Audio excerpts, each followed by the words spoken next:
अंग्रेजी शासन के विरुद्ध महत्वपूर्ण विद्रोह कौन कौन से हुए? आंदोलन यानी विद्रोह, प्रभावित क्षेत्र और संबंधित नेता जिनके नेतृत्व में हुआ, और समय। सन्यासी विद्रोह बिहार और बंगाल में हुआ, केना सरकार और द्विजन नारायण के नेतृत्व में 1760 से 1800 तक हुआ। फकीर विद्रोह बंगाल में हुआ, मजूनुन शाह व शिराज अली के नेतृत्व में 1776 से 77 तक। रंगपुर विद्रोह रंगपुर व दिनाजपुर बंगाल में हुआ, धीरज नारायण के नेतृत्व में 1783 में। पहाड़िया विद्रोह झारखंड का प्रथम जनजातीय विद्रोह था। संथाल परगना झारखंड में हुआ, रमना आहरी 1772, जगन्नाथ देव 1778 में, महेशपुर की रानी सर्वेश्वरी 1781-82 में इससे संबंधित थी। 1772 से 82 चार चरण 1772 चार चरण में यह विद्रोह हुआ, 1772, 1778, 1779 और 1781 से 82 में। चुआरो विद्रोह जंगल आंदोलन बांकुड़ा बंगाल में, महलधाल भूम मानभूम और मिदनापुर यह सभी क्षेत्र इससे प्रभावित थे। इससे संबंधित थे जगन्नाथ सिंह 1769 से 71 तक यह संबंधित है, मंगल सिंह 1782 से 84 तक, दुर्जन सिंह 1798 से 99 तक, कर्णगढ़ की रानी शिरोमणि 1799 में। यह आंदोलन 1769 से 1809 तक हुआ।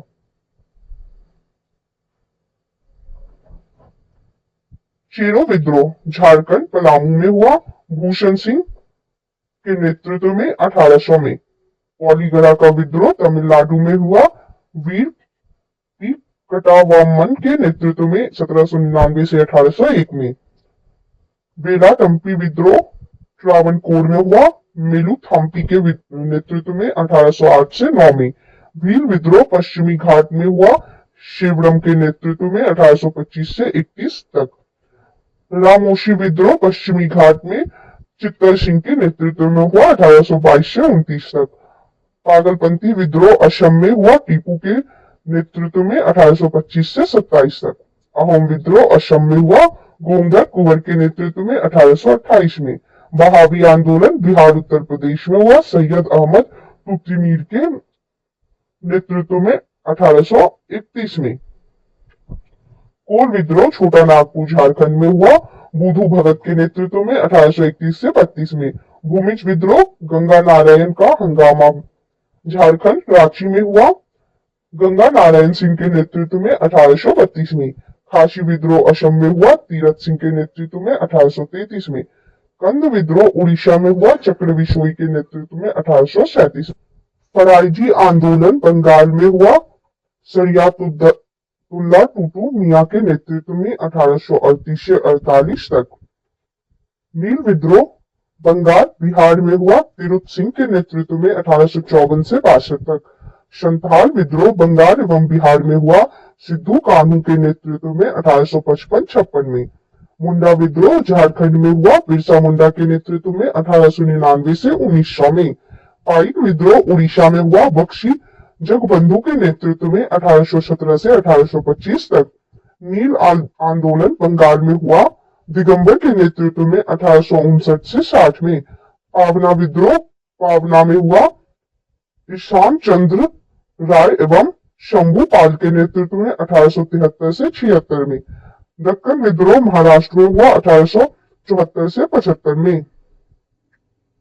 मोपला विद्रोह मालाबार केरल में हुआ, अली मुसलियार के नेतृत्व में 1920 से 22 में। कूका आंदोलन पंजाब में हुआ, भगत जवाहर मल के नेतृत्व में।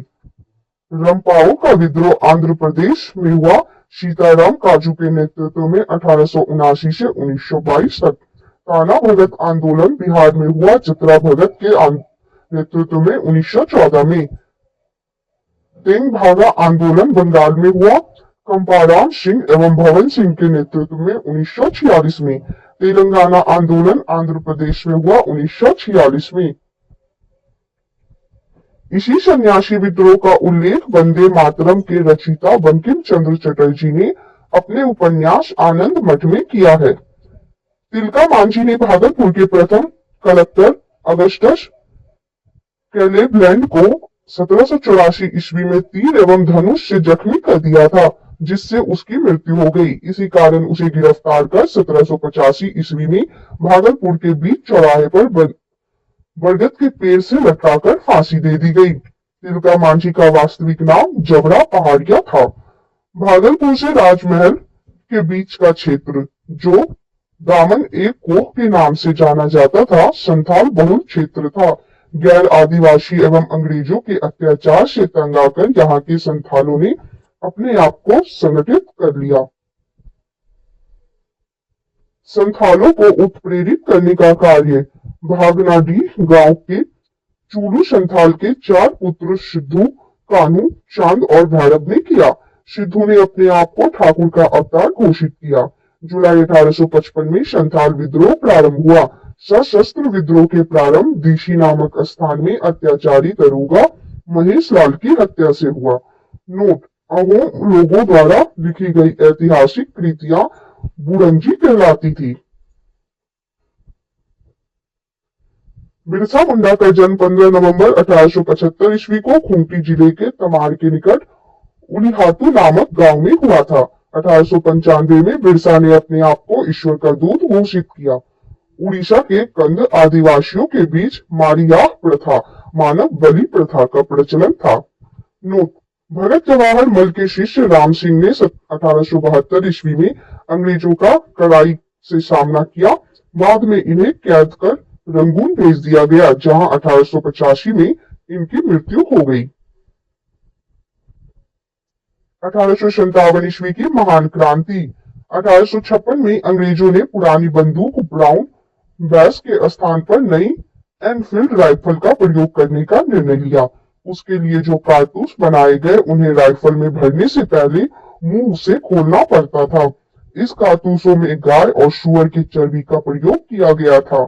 यह चर्बी वाला कारतूस ही 1857 की क्रांति का प्रमुख कारण बना। 29 मार्च 1857 ईस्वी को मंगल पांडे नामक एक सैनिक ने बैरकपुर में गाय की चर्बी मिले कारतूसों को मुंह से काटने से स्पष्ट मना कर दिया और उसने लेफ्टिनेंट बागा एवं मेजर ह्यूशन को गोली मारकर हत्या कर दी। फलस्वरूप उसे गिरफ्तार कर 8 अप्रैल 1857 को फांसी दे दी गई। फांसी पर चढ़ने से पहले मंगल पांडे ने हल्ला बोलकर नारा दिया। मंगल पांडे का संबंध 34वां बंगाल नेटिव इन्फेंट्री BNI से था। 10 मई 1857 के दिन मेरठ की पैदल टुकड़ी 20 NI से 1857 ईस्वी की क्रांति की शुरुआत हुई। 1857 ईस्वी में क्रांति के समय भारत का गवर्नर जनरल लॉर्ड कैनिंग एवं इंग्लैंड के प्रधानमंत्री पार्नस्टीन थे। नोट: अंग्रेजी भारतीय सेना का निर्माण 1748 ईस्वी में आरंभ हुआ।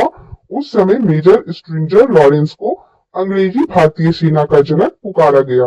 अंग्रेजी भारतीय सेना का निर्माण 1748 ईस्वी में प्रारंभ हुआ। उस समय मेजर स्ट्रिंजर लॉरेंस को अंग्रेजी भारतीय सेना का जनक पुकारा गया।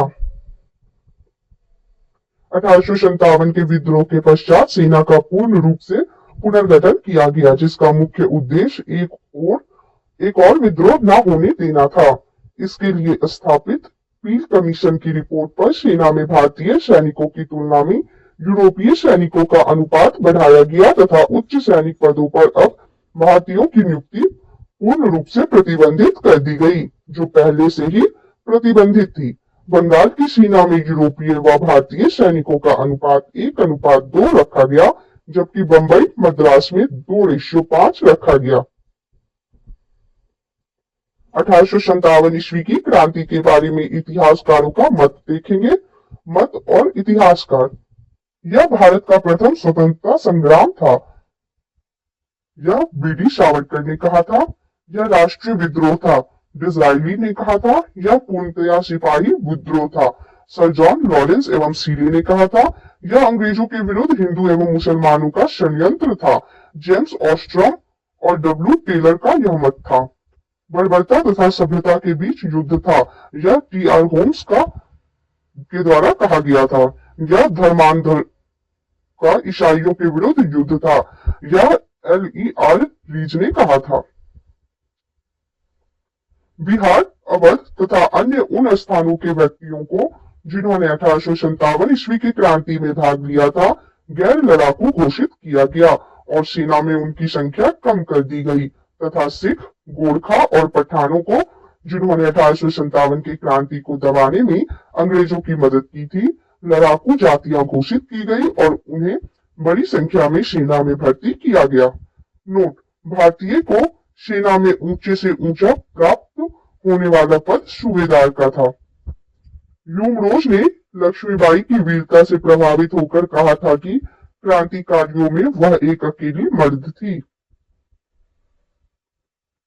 1857 ईस्वी की महान क्रांति के प्रमुख केंद्र थे। भारतीय नायक विद्रोह की तिथि: ब्रिटिश नायक विद्रोह दबाने वाला और तिथि: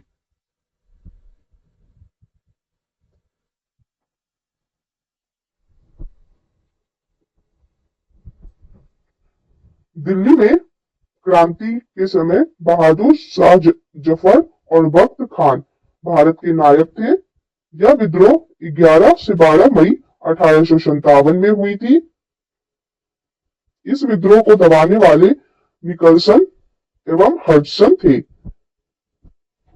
जिन्होंने 21 सितंबर 1857 में इस विद्रोह को दबाने का प्रयास किया। कानपुर में हुई क्रांति में भारतीय नायक थे नाना साहेब और तात्या तोपे। यह विद्रोह 5 जून 1857 को हुआ। इस विद्रोह में ब्रिटिश नायक थे कैंपवेल, जिन्होंने 7 सितंबर 1857 को इस विद्रोह को दबाने का प्रयास किया। लखनऊ में हुए क्रांति में भारतीय नायक थे बेगम हजरत महल। 4 जून 1857 को यह क्रांति हुआ। हेनरी लॉरेंस और कैंपवेल ने इस विद्रोह को दबाने का प्रयास किया। मार्च 1858 में झांसी में हुए क्रांति में भारतीय नायक थी रानी लक्ष्मीबाई। यह क्रांति जून 1857 में हुआ। ब्रिटिश नायक थे ह्यूम, जिन्होंने 3 अप्रैल 1858 को इस विद्रोह को दबाने का प्रयास किया। इलाहाबाद क्रांति में भारतीय नायक थे लियाकत अली। यह विद्रोह 1857 में हुआ। कर्नेल मीर ब्रिटिश नायक थे। 1858 में इन्होंने इस विद्रोह को दबाया। जगदीशपुर में हुए क्रांति में भारतीय नायक थे कुंवर सिंह। अगस्त 1857 में यह विद्रोह हुआ। विलियम टेलर एवं विसेंट आयर ने इस विद्रोह को दबाने का प्रयास किया 1858 में। बरेली में हुए क्रांति में भारतीय नायक थे खान बहादुर खान। 1857 में यह क्रांति हुई। हडसन ब्रिटिश नायक थे, जिन्होंने 1858 में इस विद्रोह को दबाया। फौजाबाद क्रांति में भारतीय नायक थे मौलवी अहमद उल्ला। यह 1857 में हुआ। कर्नल नील ब्रिटिश नायक थे। 1858 में इस विद्रोह को दबाया गया। फतेहपुर अजीमुल्ला भारतीय नायक थे। फतेहपुर क्रांति में 1857 में यह विद्रोह हुआ, जिसमें जनरल रेनॉल्ड ब्रिटिश नायक थे, जिन्होंने 1858 में इस विद्रोह को दबाने का प्रयास किया। नोट: तात्या तोपे का वास्तविक नाम रामचंद्र पांडुरंग था। उन्हें सिंधिया के सामंत मानसिंह ने धोखा देकर पकड़वा दिया। 18 अप्रैल 1859 को शिवपुरी में अंग्रेजों द्वारा इन्हें फांसी पर लटका दिया गया। बेगम हजरत महल का जन्म 1820 में और मृत्यु 1879 में नेपाल में हुआ। उन्हें काठमांडू के जामा मस्जिद मैदान में दफनाया गया। भारत का स्वतंत्रता संघर्ष। महत्वपूर्ण तथ्य: पहला अंग्रेज विरोधी संघर्ष सन्यासियों के द्वारा शुरू किया गया। 1887 ईस्वी में दादा भाई नौरोजी ने इंग्लैंड में भारतीय सुधार समिति की स्थापना की। 1887 ईस्वी के बाद ब्रिटिश सरकार का रुख कांग्रेस के प्रति कठोर होता चला गया। कांग्रेस पर कुछ विशेष टिप्पणियां। डफरिन ने क्या टिप्पणी की? कांग्रेस केवल सूक्ष्मदर्शी अल्पसंख्यक का प्रतिनिधित्व करती है। कर्जल: कांग्रेस लड़खड़ाकर गिर रही है। भारत में रहते हुए मेरी इच्छा है कि उसे शांतिपूर्वक मरने में मदद कर सकूं। अरविंद घोष, कांग्रेस क्षय रोग से मरने ही वाला है। बंकिम चंद्र चटर्जी, कांग्रेस के लोग पदों के भूखे राजनीतिज्ञ हैं। अश्विनी कुमार दत्त, कांग्रेस का सम्मेलन 3 दिन का तमाशा है। लाला लाजपत राय ने कहा था कांग्रेस लॉ डफरिन की दिमाग की उपज है, और विपिन चंद्र पाल ने कहा था कांग्रेस याचना करने वाली संस्था है। नौरोजी दत्त एवं वाचा ने धन निकास के सिद्धांत का प्रतिपादन किया। दादा भाई नौरोजी ने धन का पलायन सिद्धांत का वर्णन अपनी पुस्तक poverty and un-British rule in India में किया है।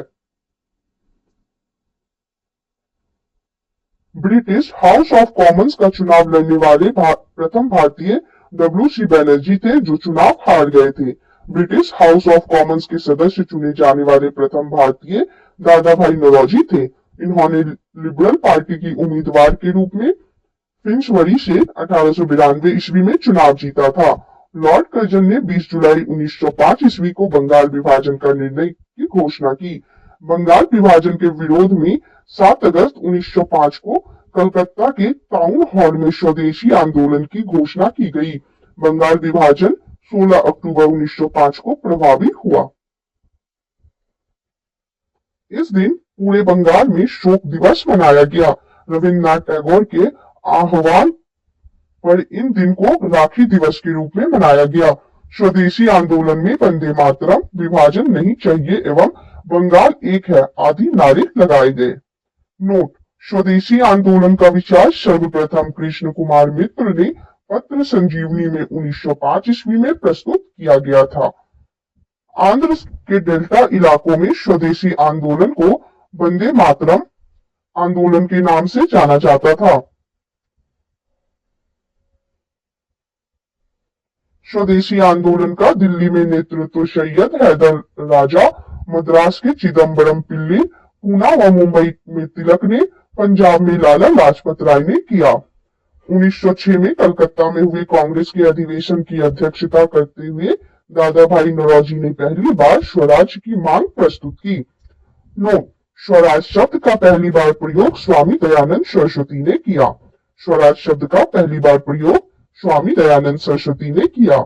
स्वदेशी आंदोलन चलाने के तरीके को लेकर ही कांग्रेस 1907 ईस्वी के सूरत अधिवेशन में उग्रवादी गरम दल एवं उदारवादी नरम दल नामक 2 दलों में विभाजित हो गई। इस सम्मेलन की अध्यक्षता रास बिहारी बोस ने की थी। स्वदेशी आंदोलन के अवसर पर ही रविन्द्रनाथ ठाकुर ने अपना प्रसिद्ध गीत आमार सोनार बांग्ला लिखा। बाद में यही गीत बांग्लादेश का राष्ट्रीय गीत बना। स्वदेशी आंदोलन के प्रचार प्रसार के लिए अश्विनी कुमार दत्ता ने बारिशर में स्वदेशी बांधव समिति की स्थापना की। 1893 ईस्वी का वर्ष एक परिवर्तन बिंदु। 1893 ईस्वी में स्वामी विवेकानंद 1863 से 1902 ईस्वी तक अमेरिका के शिकागो नगर पहुंचे।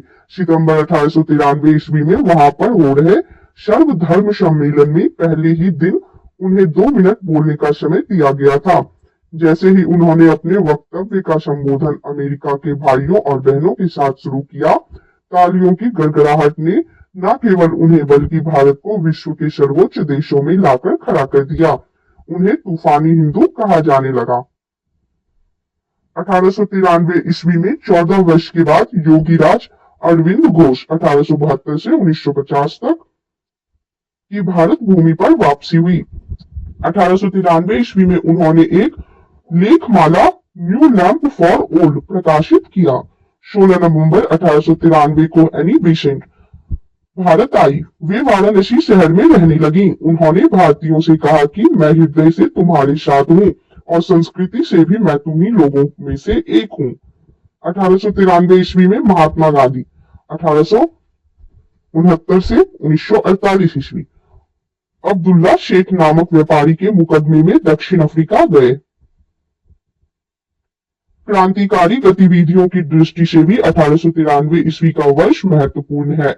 नासिक में चापेकर बंधुओं ने एक गुप्त संस्था society for the removal of obstacles to the Hindu religion स्थापित की। बंगाल में क्रांतिकारियों का पहला प्रमुख संगठन अनुशीलन समिति था, जिसकी स्थापना 24 मार्च 1903 को हुई थी।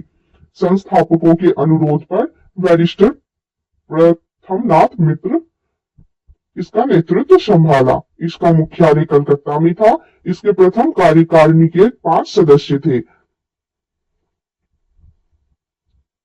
प्रथमनाथ मित्र अध्यक्ष थे, चित्तरंजन दास एवं अरविंद घोष उपाध्यक्ष थे, सुरेंद्र नाथ ठाकुर कोषाध्यक्ष थे और सिस्टर निवेदिता कार्यकारिणी की सदस्य थी। 1906 में अनुशीलन समिति का पहला सम्मेलन कोलकाता में हुआ। अनुशीलन समिति का मुख्य उद्देश्य था खून का बदला खून। आगे चलकर वारिंद्र कुमार घोष, अविनाश भट्टाचार्य एवं भूपेंद्र नाथ दत्त का गुट अनुशीलन समिति पर प्रभावी हो गया और उन्होंने आंदोलन को और उग्रता प्रदान की। इन लोगों ने 1905 में भवानी मंदिर नामक अपनी पहली पुस्तक प्रकाशित की, जिसमें कहा गया था कि क्रांतिकारी राजनीतिक सन्यासी का जीवन तब तक बिताए जब तक स्वाधीनता प्राप्त न हो। अक्टूबर 1907 में अविनाश चंद्र भट्टाचार्य द्वारा प्रकाशित वर्तमान रणनीति उनकी दूसरी पुस्तक थी, जिसमें कहा गया था कि भारत की स्वतंत्रता प्राप्ति के लिए फौजी शिक्षा और युद्ध आवश्यक है। इसके लिए छापामार युद्ध अपनाने के लिए कहा गया था। अनुशीलन समिति में हेमचंद्र दास कानूनगो को पेरिस भेजा, जिसने रूसी क्रांतिकारी निकोलस शमफ्रांस्की से बम बनाना सीखा। वारिंद्र कुमार घोष, भूपेंद्र नाथ दत्त एवं अविनाश चंद्र भट्टाचार्य ने 1906 ईस्वी में युगांतर नामक साप्ताहिक पत्रिका प्रकाशित किया। युगांतर के प्रथम संपादक भूपेंद्र नाथ दत्त को 1907 ईस्वी में 1 वर्ष की कड़ी सजा दी गई। 1908 में यह पत्र बंद कर देना पड़ा।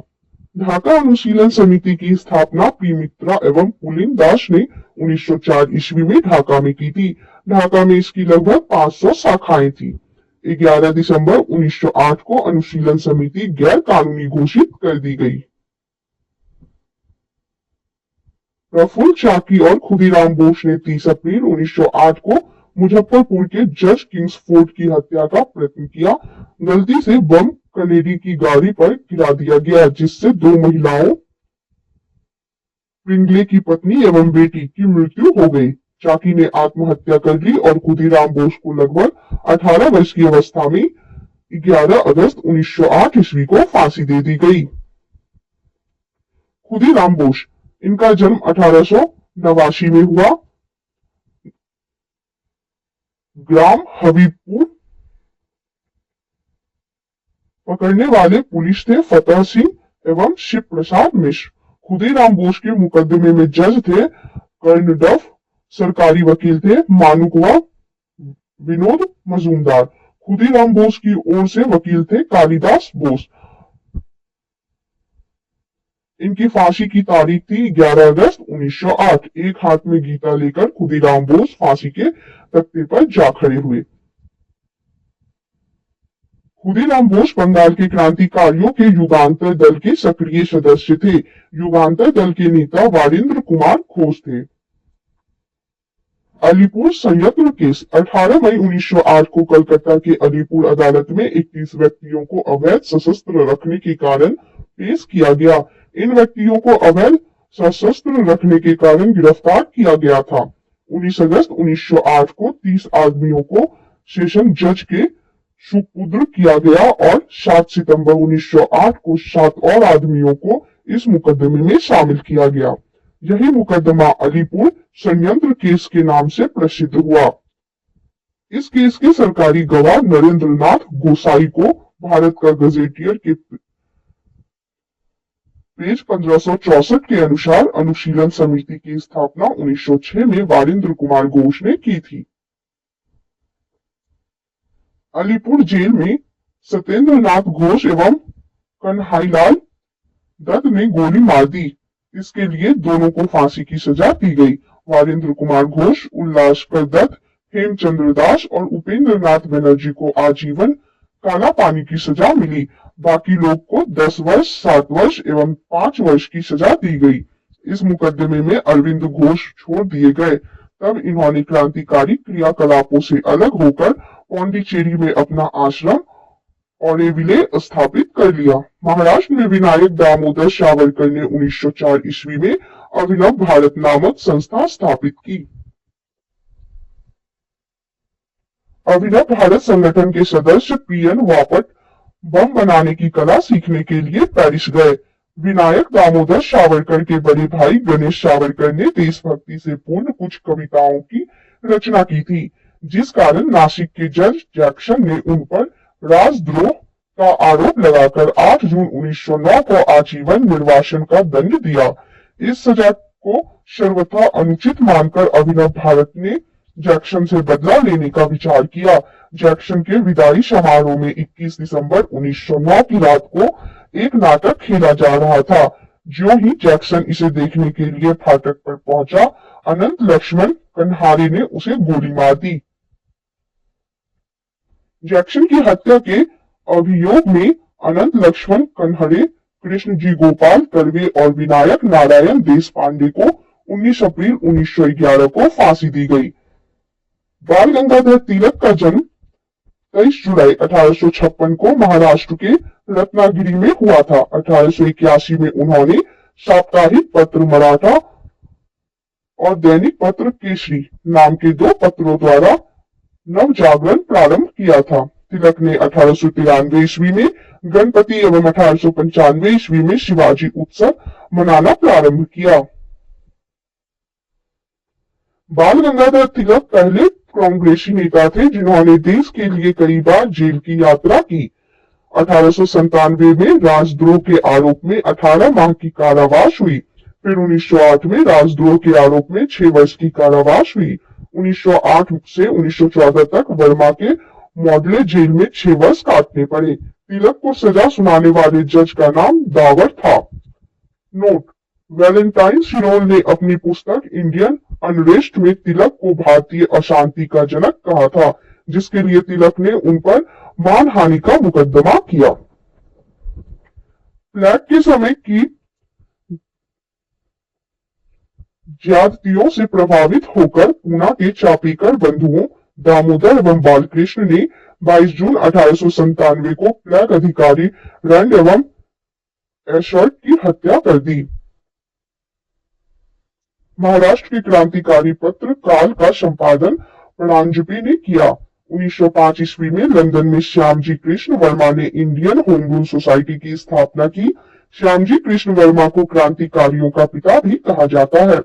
अरविंद्रनाथ टैगोर ने 1906 में Indian society of oriental arts की स्थापना की, जिससे प्राचीन भारतीय कला एवं संस्कृति का संरक्षण एवं विकास हुआ। न्यू इंडिया नामक एक अंग्रेजी साप्ताहिक समाचार पत्र एवं 1906 में वंदे मातरम नामक समाचार पत्र विपिन चंद्र पाल ने निकाला। 30 दिसंबर 1906 ईस्वी को ढाका के नवाब सलीम उल्लाह खान के निमंत्रण पर सम्मेलन हुआ। नवाब वकारुल मुल्क इसके अध्यक्ष थे। इसी सम्मेलन में अखिल भारतीय मुस्लिम लीग का उदय हुआ, जिसका मुख्यालय लखनऊ में था।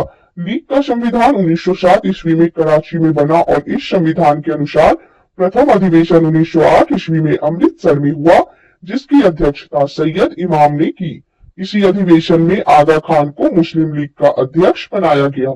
इसी अधिवेशन में मुसलमानों के लिए अलग से निर्वाचक मंडल की मांग की गई, जिसको 1909 में की मार्लो मिंटो सुधार में मान लिया गया। मुस्लिम लीग ने बंगाल विभाजन का समर्थन किया।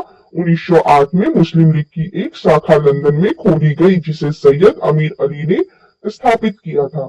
विकाजी रुस्तम कामा भारतीय मूल की फ्रांसीसी नागरिक थी, जो जर्मनी के स्टुटगार्ट शहर में 22 अगस्त 1907 को आयोजित 7वीं अंतर्राष्ट्रीय कांग्रेस में तिरंगा फहराने के लिए जानी जाती है। इनके माता पिता पारसी थे। इन्होंने दादा भाई नौरोजी के निजी सचिव के रूप में भी काम की थी। 1 जुलाई 1909 को मदन लाल ढींगरा ने विलियम कर्जन वाइली को गोली मारकर हत्या कर दी। 16 अगस्त 1909 को मदन लाल ढींगरा को मृत्युदंड दिया गया। 21 दिसंबर 1909 को अनंत कानहरे ने जैक्सन को गोली मार दी। वायसराय लॉर्ड हॉर्डिंग ने 1911 ईस्वी में दिल्ली में भव्य दरबार का आयोजन इंग्लैंड के सम्राट जॉर्ज पंचम एवं मैरी के स्वागत में किया। इस दरबार में निम्न घोषणाएं हुई। बंगाल विभाजन को रद्द किया गया। बंगाली भाषी क्षेत्रों में मिलाकर अलग एक प्रांत बनाया गया। बिहार एक अलग राज्य बना जिसमें उड़ीसा भी शामिल था। राजधानी को कलकत्ता से दिल्ली स्थानांतरित करने की घोषणा हुई। 1 अप्रैल 1912 ईस्वी में दिल्ली भारत की राजधानी बनी। 23 दिसंबर 1912 ईस्वी को राज बिहारी बोस ने दिल्ली में वायसराय लॉर्ड हॉर्डिंग पर बम फेंका। इसके परिणाम स्वरूप 13 व्यक्ति गिरफ्तार किए गए। इसमें प्रमुख थे मास्टर अमीचंद, दीनानाथ, अवध बिहारी लाल, बालमुकुंद, बसंत कुमार विश्वास, हनुमंत सहाय एवं बलराज। दीनानाथ दबाव में आकर सरकारी गवाह बन गए और मास्टर अमीचंद, अवध बिहारी लाल, बालमुकुंद एवं बसंत कुमार विश्वास को फांसी दे दी गई। Arundale committee. लॉर्ड मिंटो ने 1906 में राजनीतिक सुधारों के हेतु इस 4 सदस्यीय कमेटी का गठन A.T. अरुणडेल के नेतृत्व में किया था। इसने अपनी सिफारिश में भारत के विभिन्न परिषदों के विस्तार के साथ एक सामंतों की समिति बनाए जाने की अनुशंसा की तथा विभाजित बंगाल को पुनः एक कर देने की संस्तुति की। 1 नवंबर 1913 में अनेक भारतीयों ने लाला हरदयाल के नेतृत्व में सैन फ्रांसिस्को अमेरिका में गदर पार्टी की स्थापना की। सोहन सिंह भाकना इसके प्रथम अध्यक्ष, लाल हरदयाल इसके प्रथम मंत्री एवं काशीराम कोषाध्यक्ष चुने गए थे। 1 नवंबर 1913 को गदर अखबार का पहला अंक प्रकाशित हुआ जो उर्दू में था। 9 दिसंबर 1913 से यह गुरुमुखी में छपने लगा। इसके प्रत्येक अंक के पहले पृष्ठ पर छपता था अंग्रेजी राज का कच्चा चिट्ठा। कोमागाका मारू जापानी जहाज को बाबा गुरुदत्त सिंह 1914 में ने किराया पर लिया था। यह जलयान 351 यात्रियों के साथ 26 सितंबर 1914 ईस्वी को हुगली पहुंचा। बजबज नामक बंदरगाह पर जहाज पहुंचने पर तलाशी हुई और संघर्ष हुआ। 18 यात्री मार दिए गए और लगभग 25 यात्री घायल हुए। 1915 ईस्वी में अंग्रेज सरकार ने कैसर-ए-हिंद की उपाधि से महात्मा गांधी को सम्मानित किया। कांग्रेस के लखनऊ अधिवेशन 1916 में कांग्रेस के दोनों दलों में एकता हो गई। इसी अधिवेशन में मुस्लिम लीग ने भी कांग्रेस से मिलकर एक संयुक्त समिति की स्थापना की। मुस्लिम लीग के 1916 के लखनऊ सम्मेलन की अध्यक्षता मोहम्मद अली जिन्ना ने की थी। जिन्ना और तिलक के विशेष प्रयास से ही 1916 में लीग एवं कांग्रेस के बीच समझौता हुआ था। बाल गंगाधर तिलक ने स्वशासन प्राप्ति हेतु 28 अप्रैल 1916 ईस्वी को पूना में होम रूल लीग की स्थापना की। इसके अध्यक्ष जोसेफ बप्तिस्ता तथा सचिव एनसी केलकर थे। तिलक ने अपने अखबार मराठा अंग्रेजी में तथा केसरी मराठी में के माध्यम से होम रूल लीग का प्रचार प्रसार किया। एनिबेसेंट ने सितंबर 1916 ईस्वी में अडियार मद्रास में होम रूल लीग की स्थापना की। जॉर्ज अरुणडेल की लीग को लीग का सचिव बनाया। मोतीलाल नेहरू, जवाहरलाल नेहरू, सुब्रमण्यम अय्यर, जिन्ना तथा तेज बहादुर शप्रू इस लीग से जुड़े हुए थे। इस होम रूल लीग का प्रचार प्रसार एनिबेसेंट ने अपने दैनिक पत्र न्यू इंडिया तथा साप्ताहिक पत्र कॉमनवेल्थ द्वारा किया था। नोट: गोपाल कृष्ण गोखले ने अपने संगठन सर्वेंट्स ऑफ इंडिया सोसाइटी के सदस्यों को होम रूल लीग आंदोलन में भाग लेने की अनुमति नहीं दी। गोपाल कृष्ण गोखले ने अपने संगठन सर्वेंट्स ऑफ इंडिया सोसाइटी के सदस्यों को होम रूल लीग आंदोलन में भाग लेने की अनुमति नहीं दी। गांधी जी ने प्रथम विश्व युद्ध के समय लोगों को सेना में भर्ती होने के लिए प्रोत्साहित किया, इसलिए लोग इन्हें भर्ती कराने वाला सर्जन कहने लगे। 1916 ईस्वी में गांधी जी ने अहमदाबाद के करीब साबरमती आश्रम की स्थापना की। बिहार के एक किसान नेता राजकुमार शुक्ल ने गांधी जी को चंपारण आने को प्रेरित किया। चंपारण आंदोलन के इस सूत्रधार की 20 मई 1929 को 54 वर्ष की आयु में मृत्यु हो गई। अंग्रेज अधिकारी एमन, जिससे शुक्ल जी 25 वर्षों तक लड़ते रहे थे, उनके श्राद्ध क्रम के लिए 300 रुपए भेजा एवं कहा कि वह चंपारण का अकेला मर्द था। भारत में सत्याग्रह का पहला प्रयोग 1917 ईस्वी में चंपारण बिहार में किया गया। चंपारण विद्रोह के कारण अंग्रेजों को तिनकठिया प्रथा को समाप्त करना पड़ा। तिनकठिया खेती अंग्रेज मालिकों द्वारा बिहार के चंपारण जिले के रैयतों यानी किसानों पर नील की खेती के लिए जबरन लागू 3 तरीकों में एक था। खेती का अन्य 2 तरीका कुर्तौली और कुश्ती कहलाता था। तिनकठिया खेती में प्रति बिघा यानी 20 कट्ठा 3 कट्ठा जोत पर नील की खेती करना अनिवार्य था। नोट: गांधी जी ने सत्याग्रह का सर्वप्रथम प्रयोग दक्षिण अफ्रीका में किया। गांधी जी ने सत्याग्रह का सर्वप्रथम प्रयोग दक्षिण अफ्रीका में किया। बेसेंट ने 20 अगस्त 1917 ईस्वी को होम रूल लीग को समाप्त करने की घोषणा की।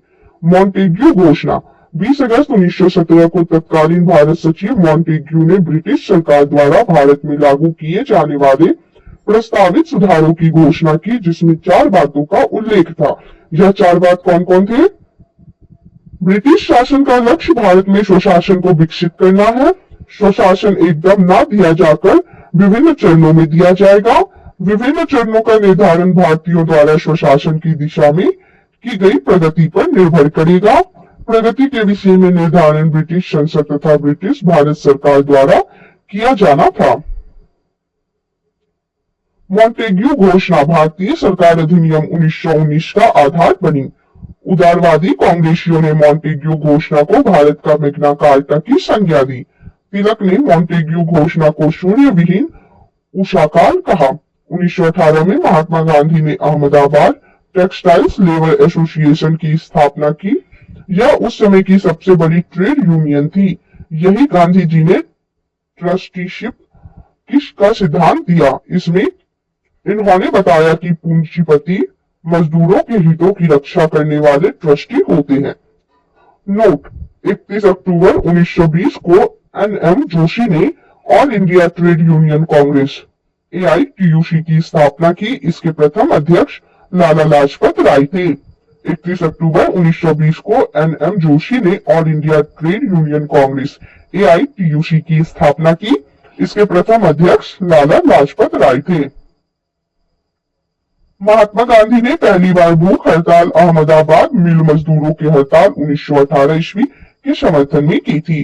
गांधी जी ने 1918 ईस्वी में गुजरात के खेड़ा जिले में कर नहीं आंदोलन चलाया। 19 मार्च 1919 को रॉलेट एक्ट लागू किया गया। इसके अनुसार किसी भी संदेहास्पद व्यक्ति को बिना मुकदमा चलाए गिरफ्तार किया जा सकता था, परंतु उसके विरुद्ध ना कोई अपील, ना कोई दलील और ना कोई वकील किया जा सकता था। गांधी जी ने इस कानून के विरुद्ध 6 अप्रैल 1919 ईस्वी को देशव्यापी हड़ताल करवाई। 13 अप्रैल 1919 को अमृतसर में जालियनवाला बाग हत्याकांड हुआ। डॉक्टर सतपाल और शैफुद्दीन किचलू की गिरफ्तारी के विरोध में हो रही जनसभा पर जनरल REH डायर ने अंधाधुंध गोलियां चलवाई। सरकारी रिपोर्ट के अनुसार इसमें 379 व्यक्ति एवं कांग्रेस समिति के अनुसार लगभग 1000 व्यक्ति मारे गए। उस समय पंजाब का lieutenant governor sir Michael O'Dwyer था। जालियनवाला बाग हत्याकांड में हंसराज नामक भारतीय ने डायर का सहयोग किया था। शंकरन नायर ने जालियनवाला बाग हत्याकांड के विरोध में वायसराय की कार्यकारिणी परिषद के सदस्यता से इस्तीफा दे दिया। जालियनवाला बाग हत्याकांड के विरोध में महात्मा गांधी ने कैसर-ए-हिंद की उपाधि, जमनालाल बजाज ने राय बहादुर की उपाधि एवं रविन्द्रनाथ टैगोर ने सर की उपाधि वापस लौटा दी। जालियनवाला बाग हत्याकांड की जांच के लिए सरकार ने 19 अक्टूबर 1919 ईस्वी में लॉर्ड हंटर की अध्यक्षता में एक कमेटी का गठन किया। इसमें 5 अंग्रेज एवं 3 भारतीय, सर चिमन, लाल सीतलवाड़ा, साहबजादा सुल्तान अहमद एवं जगत नारायण सदस्य थे। कांग्रेस ने जालियांवाला बाग हत्याकांड की जांच के लिए मदन मोहन मालवीय के नेतृत्व में एक आयोग नियुक्त किया। इसके अन्य सदस्यों में मोतीलाल नेहरू और गांधी जी थे। जालियांवाला बाग कभी जल्दी नामक व्यक्ति की संपत्ति थी। खिलाफत आंदोलन भारतीय मुसलमानों का मित्र राष्ट्रों के विरुद्ध पेश कर ब्रिटेन के खिलाफ टर्की के खलीफा के समर्थन में आंदोलन था। 17 अक्टूबर 1919 को समूचे देश में खिलाफत दिवस मनाया गया। 23 नवंबर 1919 ईस्वी को हिंदू और मुसलमानों की एक संयुक्त कॉन्फ्रेंस हुई, जिसकी अध्यक्षता महात्मा गांधी ने की। रॉलेट एक्ट, जालियांवाला बाग हत्याकांड और खिलाफत आंदोलन के उत्तर में गांधी जी ने 1 अगस्त 1920 ईस्वी को असहयोग आंदोलन प्रारंभ किया।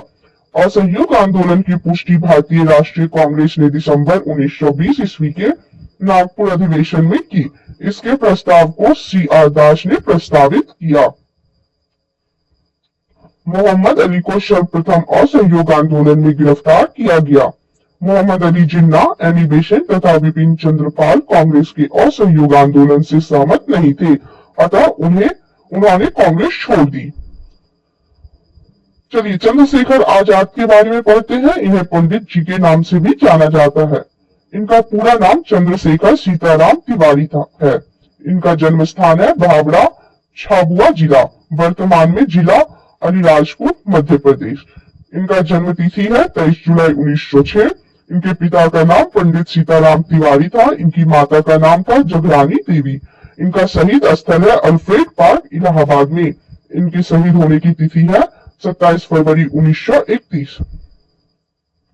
इनसे संबंधित संगठन है नौजवान सभा, कृति किसान party, Hindustan socialist Republican association.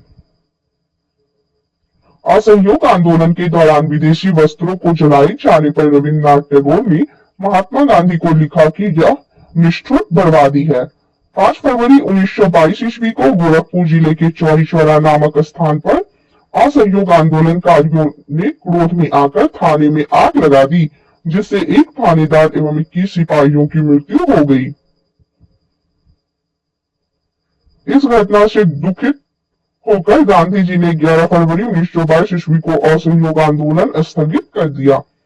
इस समय महात्मा गांधी बारदोली में थे। 13 मार्च 1922 ईस्वी को गांधी जी को गिरफ्तार कर 6 वर्ष की कड़ी कारावास की सजा सुनाई गई। स्वास्थ्य संबंधी कारणों से गांधी जी को 5 फरवरी 1924 ईस्वी को रिहा कर दिया गया। 1922 ईस्वी के मेवाड़ भील आंदोलन का नेता मोतीलाल तेजावत था। 1923 ईस्वी में इलाहाबाद में चित्तरंजन दास एवं मोतीलाल नेहरू ने कांग्रेस के अंतर्गत स्वराज पार्टी की स्थापना की।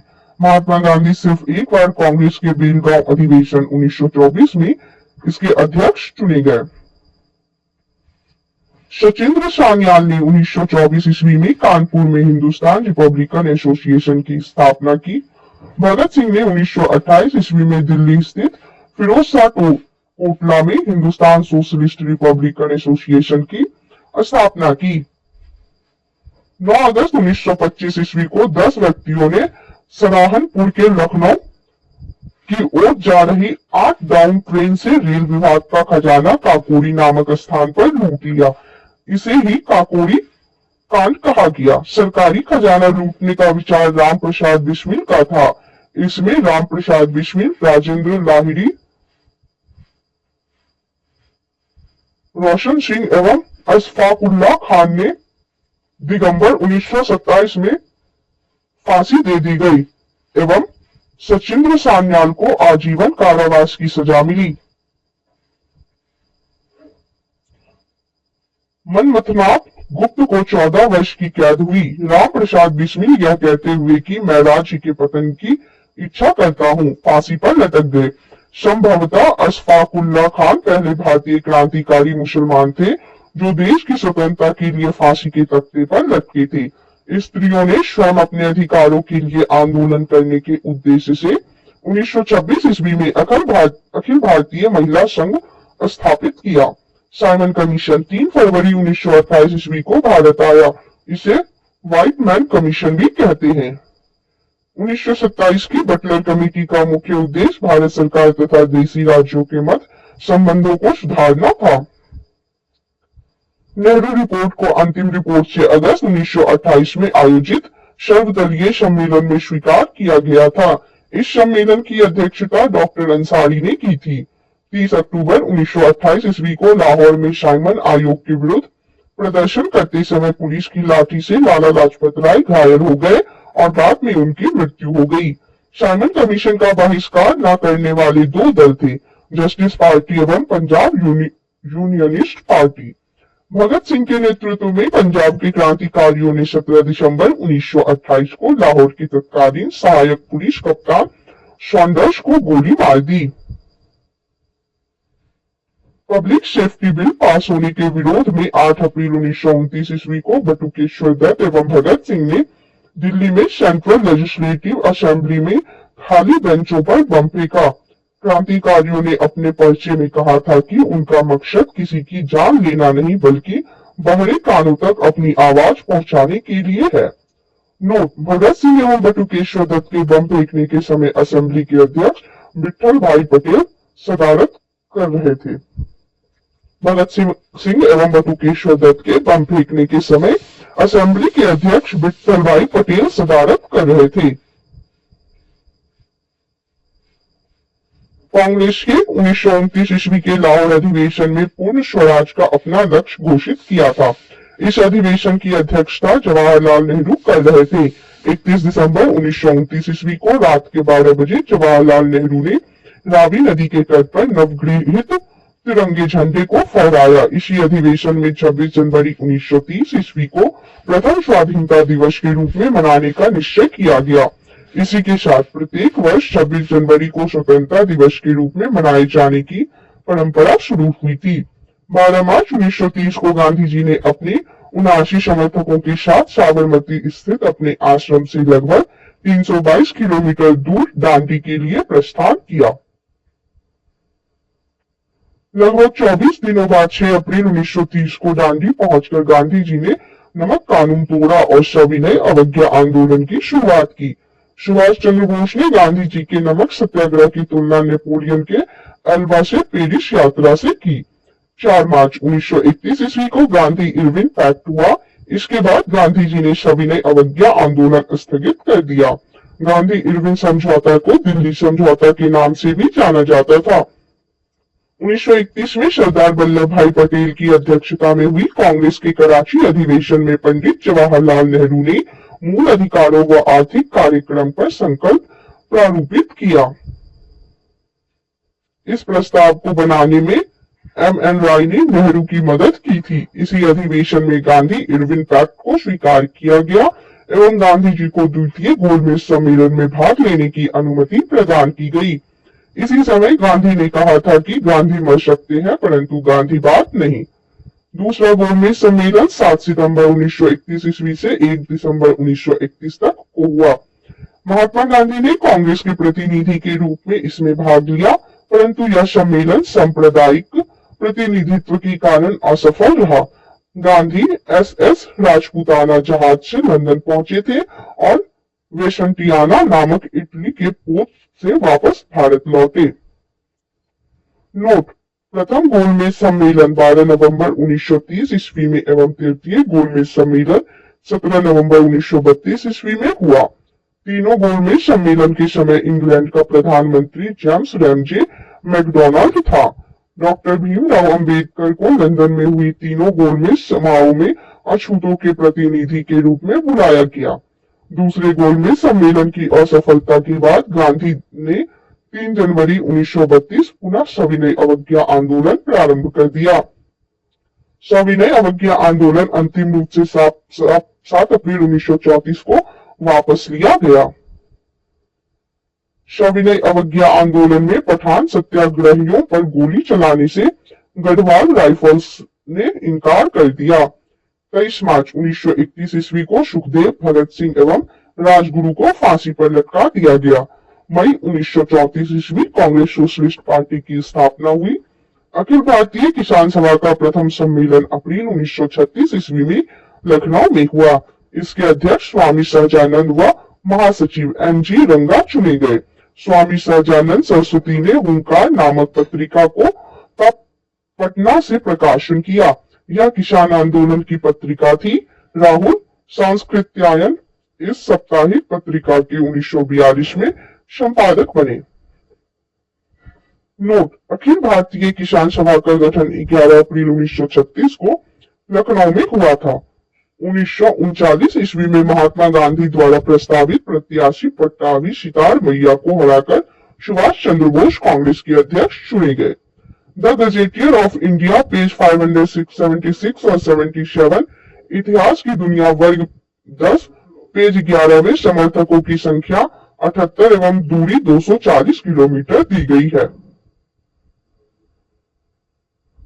1 मई 1939 को सुभाष चंद्र बोस ने कांग्रेस के भीतर ही एक नए गुट का गठन किया जिसे फॉरवर्ड ब्लॉक कहा गया। सुभाष चंद्र बोस ने स्वतंत्रता संघर्ष के दौरान फ्री इंडियन लीजन नामक सेना बनाई गई। 1939 में Bharat Prajamandal all India states peoples conference के अध्यक्ष जवाहरलाल नेहरू थे। इसका गठन 1927 में हुआ था। 13 मार्च 1940 ईस्वी को लंदन में पंजाब के सुनाम नामक स्थान के सरदार उधम सिंह ने पंजाब के भूतपूर्व lieutenant governor Michael O'Dwyer की गोली मारकर हत्या कर दी। गांधी जी ने 17 अक्टूबर 1940 को पावनार में व्यक्तिगत सत्याग्रह आंदोलन शुरू किया। इस आंदोलन के प्रथम सत्याग्रही विनोबा भावे, दूसरे सत्याग्रही जवाहरलाल नेहरू एवं तीसरे सत्याग्रही ब्रह्मदत्त थे। इस आंदोलन को दिल्ली चलो आंदोलन भी कहा गया।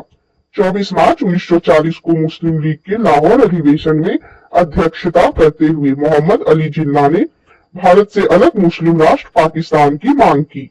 नोट: पाकिस्तान शब्द का सर्वप्रथम प्रयोग लंदन में कैम्ब्रिज विश्वविद्यालय के एक विद्यार्थी चौधरी रहमत अली और उसके 3 साथियों ने जनवरी 1933 ईस्वी में प्रकाशित किए गए एक पैम्पलेट अब या फिर कभी नहीं, नाउ और नेवर में किया था। पाकिस्तान शब्द का सर्वप्रथम प्रयोग लंदन में कैम्ब्रिज विश्वविद्यालय के एक विद्यार्थी चौधरी रहमत अली और उसके 3 साथियों ने जनवरी 1933 ईस्वी में प्रकाशित किए गए एक पैम्पलेट अब या फिर कभी नहीं, नाउ और नेवर में किया था। 1940 में लॉर्ड लिनलिथगो ने अगस्त घोषणा के द्वारा मुसलमानों को आश्वासन दिया कि ब्रिटेन और भारत के बीच किसी भी समझौते की स्थिति में अल्पसंख्यकों की सुरक्षा का पूर्ण ध्यान रखा जाएगा। क्रिप्स प्रस्ताव: ब्रिटिश प्रधानमंत्री चर्चिल ने 11 मार्च 1942 को स्टेफर्ड क्रिप्स के नेतृत्व में क्रिप्स मिशन की घोषणा की। इसके अनुसार युद्ध के बाद भारत का डोमिनियन राज्य का दर्जा एवं संविधान निर्मात्री परिषद बनाने का प्रस्ताव था। मुस्लिम लीग भारतीय संघ को स्वीकार करने या न करने को स्वतंत्रता होगी तथा राजाओं को भी अलग राज्य स्थापित करने का अधिकार दिया जाएगा। कांग्रेस और मुस्लिम लीग दोनों ने क्रिप्स प्रस्ताव को अस्वीकार कर दिया क्योंकि यह किसी भी प्रकार भारतीय स्वतंत्रता की बात नहीं करता था। इसे भविष्य का वादा करार दिया गया था। गांधी ने इस प्रस्ताव को उत्तर तिथिय में चेक पोस्ट डेटेड चेक कहा था, जबकि जवाहरलाल नेहरू ने इसको डूबते हुए बैंक का उत्तर तिथिय चेक कहा था। 11 अप्रैल 1942 को क्रिप्स प्रस्तावों को वापस ले लिया गया। 1942 में वर्धा में कांग्रेस ने अंग्रेजों भारत छोड़ो प्रस्ताव पारित किया। 1 अगस्त 1942 को इलाहाबाद में तिलक दिवस मनाया गया। 7 अगस्त 1942 को कांग्रेस की बैठक बंबई के ऐतिहासिक ग्वालियर टैंक में हुई। इसकी अध्यक्षता अबुल कलाम आजाद ने की थी। गांधी के भारत छोड़ो प्रस्ताव को कांग्रेस कार्य समिति ने 8 अगस्त 1942 ईस्वी को स्वीकार कर लिया। भारत छोड़ो आंदोलन की शुरुआत 9 अगस्त 1942 ईस्वी को हुई। इसी आंदोलन में गांधी जी ने करो या मरो का नारा दिया। 9 अगस्त 1942 को प्रातःकाल ऑपरेशन जीरो आवर की गांधी जी एवं कांग्रेस के अन्य सभी महत्वपूर्ण नेता गिरफ्तार कर लिए गए। गांधी जी को पूना के आगा खान महल में तथा कांग्रेस कार्यकारिणी के अन्य सदस्यों को अहमदनगर के दुर्ग में रखा गया था। सरोजनी नायडू एवं कस्तूरबा गांधी को भी आगा खान महल में रखा गया था, जहां कुछ दिनों बाद कस्तूरबा गांधी की मृत्यु हो गई। जवाहरलाल नेहरू को अल्मोड़ा जेल में, राजेंद्र प्रसाद को बांकीपुर जेल में और मौलाना अबुल कलाम आजाद को बांकुड़ा जेल में रखा गया। 10 फरवरी 1943 से गांधी जी ने जेल में 21 दिनों का उपवास शुरू किया, जिसका समापन 7 मार्च 1943 को हुआ। 6 मई 1944 ईस्वी को गांधी जी को जेल में छोड़ा गया। उषा मेहता भारत छोड़ो आंदोलन के समय खुफिया रेडियो चलाने के कारण पूरे देश में विख्यात हुई। राम मनोहर लोहिया और बी.एम. खाकर भी रेडियो प्रसारण से संबंधित थे। भारत छोड़ो आंदोलन के दौरान जयप्रकाश नारायण हजारीबाग जेल से फरार होकर भूमिगत रूप से आंदोलन का नेतृत्व करने लगे। विशेषकर मुस्लिम लीग एवं अंबेडकर ने भारत छोड़ो आंदोलन का विरोध किया। इस आंदोलन के दौरान कई समांतर सरकार बनी, जिसमें प्रमुख थी बलिया की जीतू पांडे की सरकार, तमलुक की जातीय सरकार, सतारा की वाई.वी. चौहान की सरकार। भारत छोड़ो आंदोलन के उपरांत मुस्लिम लीग एवं कांग्रेस के बीच संवैधानिक गतिरोध को दूर करने के लिए सी राजगोपालाचारी ने 1944 में दी वे आउट नामक पैम्पलेट जारी किया। आजाद हिंद फौज की स्थापना का विचार सर्वप्रथम कैप्टन मोहन सिंह के मन में आया। आजाद हिंद फौज का सफलतापूर्वक स्थापना का श्रेय रास बिहारी बोस को दिया जाता है। आजाद हिंद फौज की प्रथम डिवीजन का गठन 1 सितंबर 1942 को कैप्टन मोहन सिंह के द्वारा किया गया, परंतु वह असफल रहा। भारत की स्वतंत्रता की लड़ाई में सुभाष चंद्र बोस अग्रणी क्रांतिकारी थे। भारत की स्वतंत्रता हेतु विदेशी सहायता प्राप्त करने के लिए बोस 1941 में जर्मनी पहुंचे।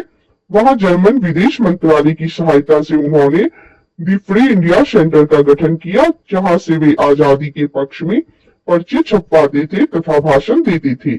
1942 में बोस ने उत्तरी अफ्रीका से पकड़े गए भारतीय युद्ध बंदियों को भर्ती कर 10,000 सैनिकों का दल गठित किया, जिसे फ्री इंडियन लीजन कहा गया।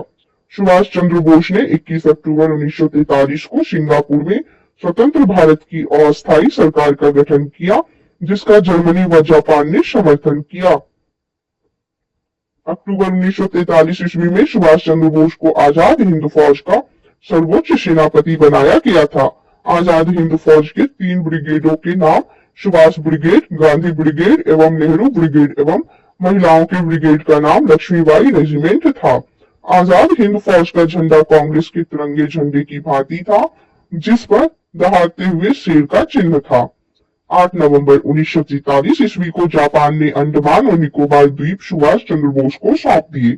नेताजी ने इनका नाम कर्मशः शहीद द्वीप और स्वराज द्वीप रखा। 22 सितंबर 1944 को सुभाष चंद्र बोस ने शहीदी दिवस मनाया।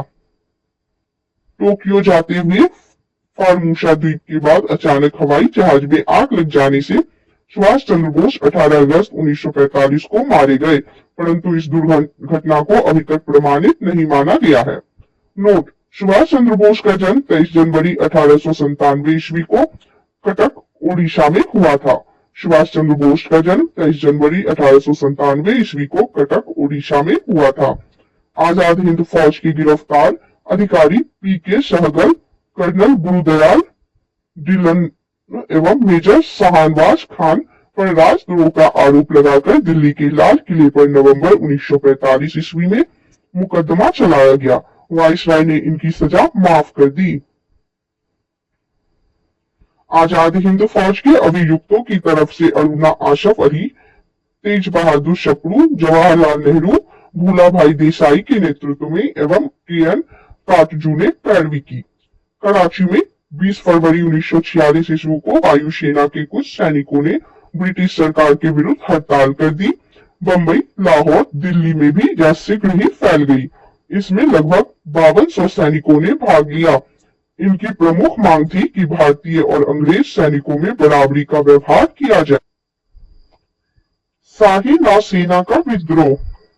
रॉयल इंडियन नेवी के विद्रोह की शुरुआत 18 फरवरी को हुई, जब बंबई में HMIS तलवार के 1100 नाविकों ने नस्लवादी भेदभाव और खराब भोजन के प्रतिवाद में हड़ताल कर दिया। 19 फरवरी को कराची में हिंदुस्तान नामक जहाज ने नाविकों ने भी हड़ताल कर दी। कराची में दमन पूर्वक आत्मसमर्पण कराया गया, जिसमें 6 नाविक मारे गए।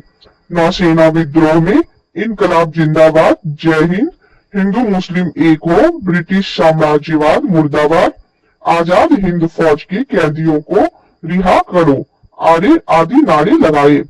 इनके प्रदर्शन में 3 झंडे साथ चलते थे, कांग्रेस का तिरंगा, लीग का हरा और बीच में कम्युनिस्ट पार्टी का लाल झंडा। सरदार पटेल एवं जिन्ना ने इन्हें आत्मसमर्पण की सलाह दी। 24 फरवरी 1946 को विद्रोहियों ने आत्मसमर्पण करते हुए कहा कि हम भारत के सामने समर्पण कर रहे हैं, ब्रिटेन के सामने नहीं। नौसेना विद्रोह के समय नौसेना अध्यक्ष एडमिरल गोल्डफ्रेड था। नोट: नौसेना विद्रोह को भारत की लाल क्रांति की संज्ञा दी जाती है।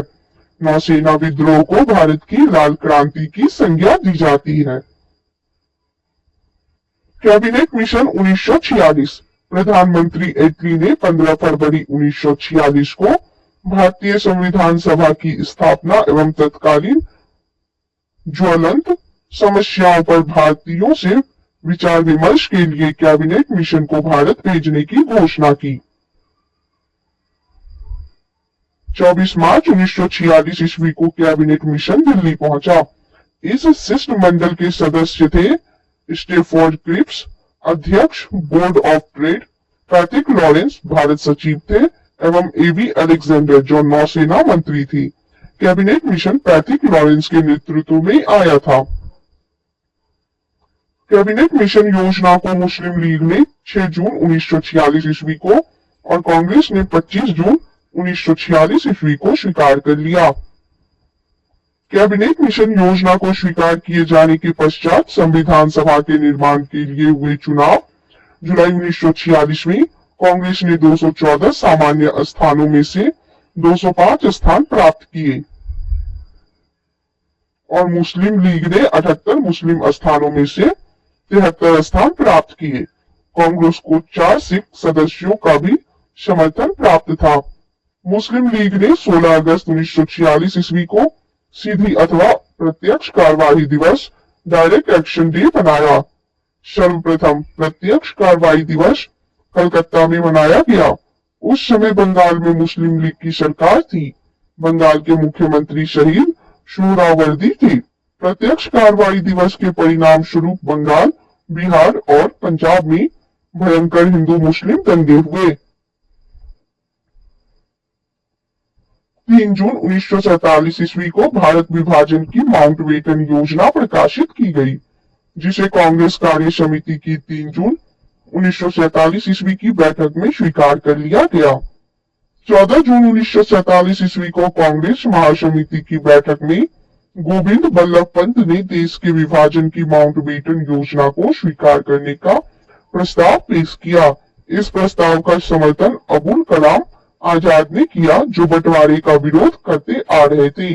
आजाद ने कहा, कांग्रेस कार्य समिति का फैसला सही फैसला नहीं है, लेकिन कांग्रेस के सामने कोई और रास्ता नहीं है। गांधी, नेहरू और पटेल के समर्थन के बावजूद कांग्रेस कार्य समिति का देश विभाजन का प्रस्ताव अखिल भारतीय कांग्रेस समिति में सर्वसम्मति से पास न हो सका। 161 सदस्यों ने उनके खिलाफ वोट दिया या वे तटस्थ रहे। प्रस्ताव का विरोध करने वालों में सिंध कांग्रेस के नेता चौथराम मिडवानी, पंजाब कांग्रेस के अध्यक्ष डॉक्टर किचलू, पुरुषोत्तम दास टंडन, मौलाना हफीजुर रहमान आदि थे। मुस्लिम लीग की काउंसिल की बैठक माउंटबेटन योजना पर विचार करने के लिए 10 जून 1947 को नई दिल्ली में बुलाई गई। लीग ने भारी बहुमत से इन योजना को स्वीकार किया। लीग की बैठक में उपस्थित 400 सदस्यों में से सिर्फ 10 सदस्यों ने इसका विरोध किया। दिल्ली षड्यंत्र केस में दीनानाथ के द्वारा मुखबिरी की गई थी। अलीपुर केस में सरकारी गवाह नरेंद्र गोसाई बन गया था। सबसे कम उम्र में फांसी की सजा पाने वाला क्रांतिकारी खुदीराम बोस था। इनकलाब जिंदाबाद का नारा भगत सिंह ने दिया। शहीद ए आजम के नाम से भगत सिंह को जाना जाता है। भगत सिंह को फांसी की सजा सुनाने वाला न्यायाधीश जी.सी. हिल्टन था। सबके लिए एक जाति, एक धर्म, एक ईश्वर का नारा श्री नारायण गुरु ने दिया। सवर्ण हिंदुओं की फांसीवादी कांग्रेस कहकर कांग्रेस का चरित्र निरूपण मोहम्मद अली जिन्ना ने किया। मैं एक क्रांतिकारी के रूप में कार्य करता हूं, यह कथन है जवाहरलाल नेहरू का। महात्मा गांधी को महात्मा रविंद्रनाथ टैगोर ने, राष्ट्रपिता सुभाष चंद्र बोस ने एवं अर्धनग्न फकीर फ्रैंक मॉरिस ने कहा। वल्लभ भाई पटेल को सरदार की उपाधि बारदोली सत्याग्रह की सफलता के बाद वहां की महिलाओं की ओर से गांधी जी ने प्रदान की। सुभाष चंद्र बोस को सर्वप्रथम नेताजी एडोल्फ हिटलर ने कहा था। गोखले के आध्यात्मिक एवं राजनीतिक गुरु एम.जी. रनाडे थे। महात्मा गांधी के राजनीतिक गुरु गोपाल कृष्ण गोखले थे। सुभाष चंद्र बोस के राजनीतिक गुरु देशबंधु चित्तरंजन दास थे। भारत का विश्वमार्ग सरदार वल्लभ भाई पटेल को कहा जाता है। शुद्धि आंदोलन के प्रवर्तक स्वामी दयानंद सरस्वती थे। 19वीं शताब्दी के भारतीय पुनर्जागरण का पिता राजा राममोहन राय को कहा जाता है। अखिल भारतीय हरिजन संघ की स्थापना महात्मा गांधी ने की थी। राष्ट्रीय युवा दिवस स्वामी विवेकानंद से संबंधित है। यंग बंगाल आंदोलन का प्रवर्तक विवियन डिरोजियो था। कांग्रेस ने मौलाना अबुल कलाम आजाद की अध्यक्षता में भारत छोड़ो प्रस्ताव को पारित किया। भारत के पितामह grand old man of India Dadabhai Naoroji को कहा जाता है। गोपाल हरि देशमुख को लोक हितवादी के नाम से भी जाना जाता है। बिना ताज का बादशाह सुरेंद्र नाथ बनर्जी को कहा जाता है। ए.ओ. ह्यूम को हर्मिट ऑफ शिमला कहा जाता है। ए.ओ. ह्यूम 1885 से 1907 ईस्वी तक कांग्रेस के महामंत्री रहे। कांग्रेस के प्रथम मुस्लिम अध्यक्ष बदरुद्दीन तैयब जी थे। रॉलेट एक्ट को बिना अपील, बिना वकील तथा बिना दलील का कानून कहा गया। मोहम्मद अली एवं शौकत अली ने 1919 ईस्वी में खिलाफत आंदोलन की शुरुआत की। तीनों गोलमेज सम्मेलनों में भाग लेने वाले भारतीय नेता थे डॉक्टर भीमराव अंबेडकर। 22 दिसंबर 1939 को कांग्रेस मंत्रिमंडल ने सामूहिक रूप से त्यागपत्र दिया। इस दिन को मुस्लिम लीग ने मुक्ति दिवस के रूप में मनाया। गांधी जी ने क्रिप्स प्रस्ताव पर कहा, यह एक आगे की तारीख का चेक है जिसका बैंक नष्ट होने वाला है। It is a post dated cheque on a failing bank. Independence for India league की स्थापना जवाहरलाल नेहरू और सुभाष चंद्र बोस ने की थी। इंडिया इंडिपेंडेंस लीग की स्थापना रासबिहारी बोस ने की थी। राष्ट्रीय स्वतंत्रता आंदोलन के दौरान कुख्यात सेलुलर जेल अंडमान में स्थित है। आर्य महिला सभा की स्थापना पंडिता रामाबाई ने की।